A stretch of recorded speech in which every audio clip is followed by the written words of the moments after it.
Hey Glass Gang, thanks for tuning in.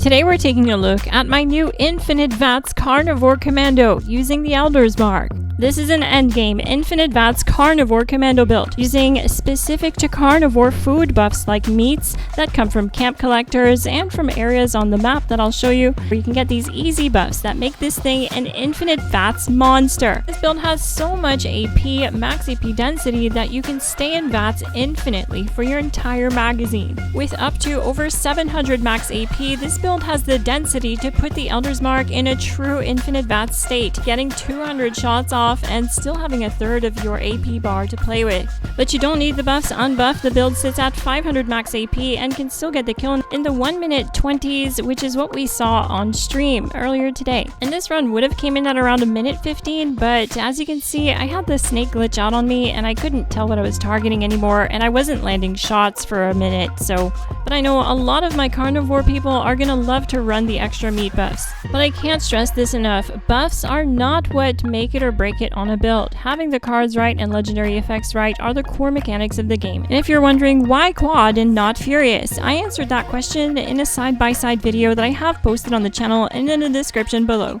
But what it boils down to are not only are the times faster, but they're more consistent. It's also helping us build and keep high bullet storm stacks without losing half our stacks as much, because you have to reload 4 times more with Furious. I go over all of this in the side-by-side testing that I have linked in the description below.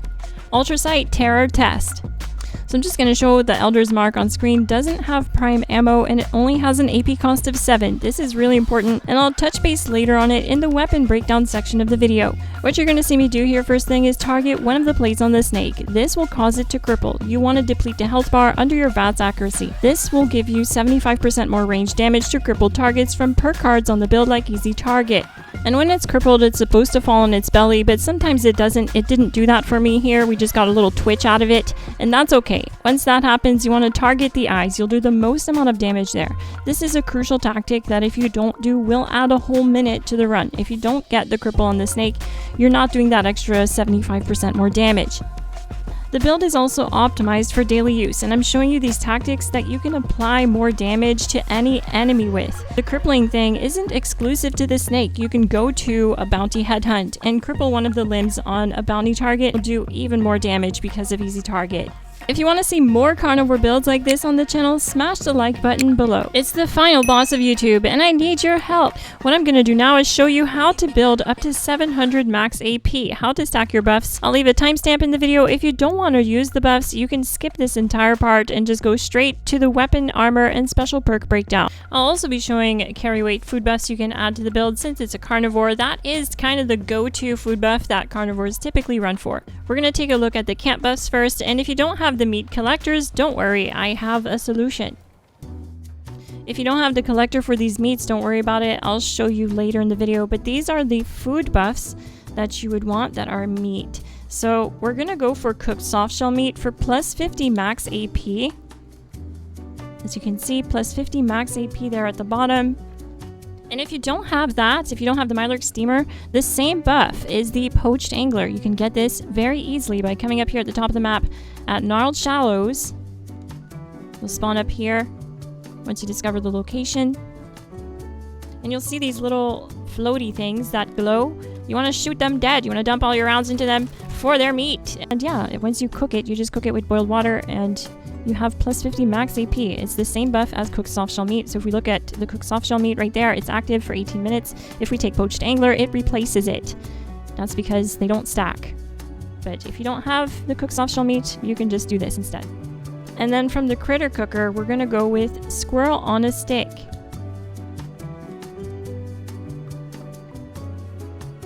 This gives us 8 agility.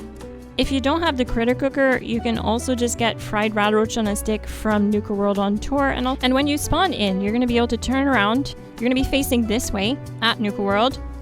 You're going to turn around and see a vendor here. If you inspect, she has fried rad roach on a stick and fried scorpion on a stick. And if we look at item stats, we see that it's the same agility buff. It's the same 8 agility as Squirrel on a Stick from the critter cooker. Now these won't stack together, but they will replace each other. You can also pick up a carry weight food buff here, which gives us 75 more carry weight, so 75 pounds of extra carry weight for 1 hour. This is another meat from a pemmican collector.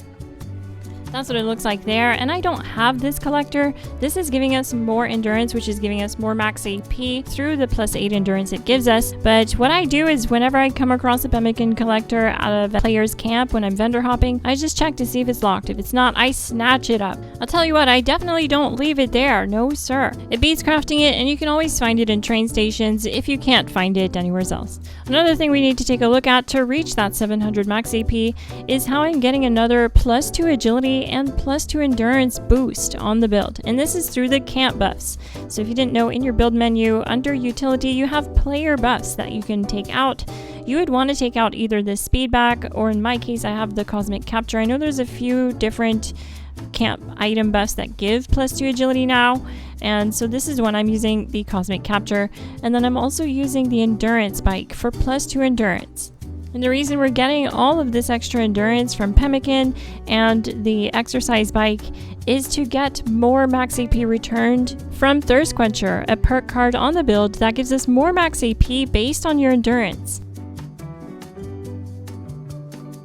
So that's how we get those additional boosts. Combined with the 3 food buffs I mentioned earlier, you will be at 700 max AP if you have the right perks on your armor set and you're on a team. You have to be on a team. And another pro tip is to be on an exploration team, because it gives you up to +4 endurance if you have the full bond with your teammate. But it's not like we need the extra AP. You can just use it any team. Now for the weapon breakdown. This is the weapon I'm using. It's the Quad Elder's Mark with the Quad, Rapid, VATS optimized Conductor's legendary mods. It has a standard receiver, short light barrel, recoil compensating stock, medium quick eject drum, glow sights, and the suppressor mod. The reason for having the standard receiver is to keep the AP cost as low as possible, and I showed on stream that it actually gets faster times than the prime receiver, which was really interesting to see. But yeah, every run, we did 3 runs each, and standard receiver was faster by 10 seconds each time, and it's mainly because it stays in VATS longer, which allows it to do more sustained DPS uninterrupted. With the higher AP cost of prime, it just messes this all up and it keeps running out of AP. So even with 700 max AP, this was still happening with prime. So just run the standard receiver. This is the armor set I'm using. It's a full set of Brotherhood Recon with the strengthened limb mods. You can swap these out for the deep pocketed mod if you want more carry weight. If you're a carry weight carnivore, that's totally fine. I have the strengthened mods to eliminate limb damage at the snake. It's the whole reason I run Brotherhood. Has access to strengthened mods on the limbs, which gives us plus 20% limb damage reduction. I'm all about that limb damage reduction. It just means that I don't get staggered at the snake and break a limb, get crippled, and have to use a stim pack so that I can target limbs again. But you'll also notice that every piece has the same 1-star and 4-star mods and 3-star mods. So they all have mutants, active, and limit breaking. And then the 2nd-star mod is a mix. 2 of them have action point regen, the powered mod. 2 of them have agility. And then either 1 or 2 has +2 endurance. This gives us a nice healthy balance of max agility and max AP. I also think I just didn't have enough endurance mods to make it all endurance mods, so I threw that +2 agility on there. Long Johns is also important. This is the Under Armor. This has the Raider style mod on it for the 2 perception, +3 agility, and +5 luck. I need to get the shielding lining on there. I didn't realize I didn't have it, but I guess I need to do that. Special points. You'll need 15 in strength, 10 perception, 6 endurance, 3 charisma, 3 intelligence, 10 agility, and 9 luck. For legendary perk cards, I have legendary luck, legendary perception, legendary agility, legendary taking 1 for the team, legendary strength, and legendary endurance.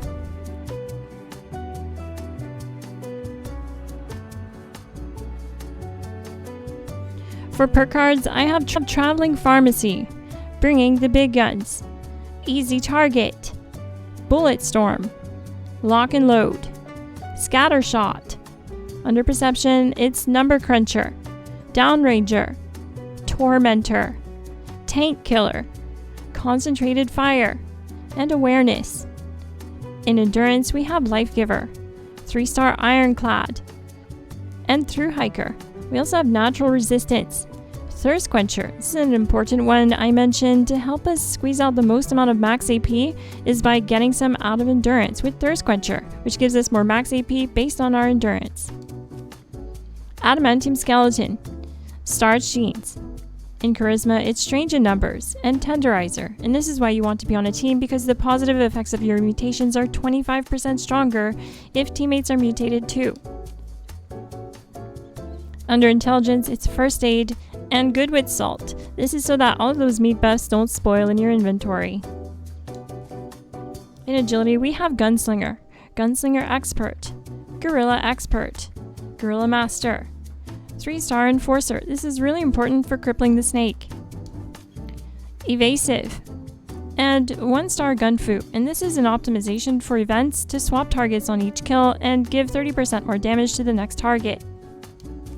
Grim Reaper Sprint is also an optimization for events and daily use, giving us more AP restored on kill based on your action points, based on your luck. So any kill in VATS restores action points based on your luck, which is nice to keep it infinite VATS and have a full AP bar. Better Criticals, Serendipity, Ricochet, 4-Leaf Clover, Class Freak, and Critical Savvy. For optional buffs, I'm going to recommend doing the Accuracy Boost from the Foropter, which is a camp item you can get currently on the season board. I'll also recommend Small Guns Bobblehead. It works with the Elder's Mark, giving 20% ballistic damage. And Guns and Bullets 3 magazine. This comes from the Shredder Collector at your camp, and it gives 100% ballistic gun crit damage. This is also good to pair with Overdrive. This is a buff you'll only want to do at a boss fight, giving us 30% crit damage. And Company Tea does work as a carnivore, even though we're not getting the full benefit from the 20% that herbivores get. We still get a 10% AP regen, and I try to get everything that I can out of my inventory. Since I have a Company Tea machine, I always have Company Tea on me. On the live stream that I uploaded today, Prime versus Standard, I showed this build in action without any buffs at all and buffed up, so none of the bobbleheads and magazines or overdrive, and I was able to still get 1 minute times with this build. So if you want to check that out, it is currently members only until the side-by-side video comes out, but once it's up, it will be accessible, and I will link it in the description below. These are my mutations. I have Adrenal Reaction, Bird Bones, Carnivore, Chameleon, Eagle Eyes, Electrically Charged, Grounded, Herd Mentality, Marsupial, Plague Walker, Speed Demon, and Unstable Isotope. Let me know what you think of the build in the comment section below. I love this build and I think it's balanced. We're doing a lot here to reach that 700 max AP and get the most out of the damage, so it feels balanced to me. And it's definitely a rewarding build once you put it together. I'm Miss Glass, thank you so much for watching, and I'll see you in the next one. GG!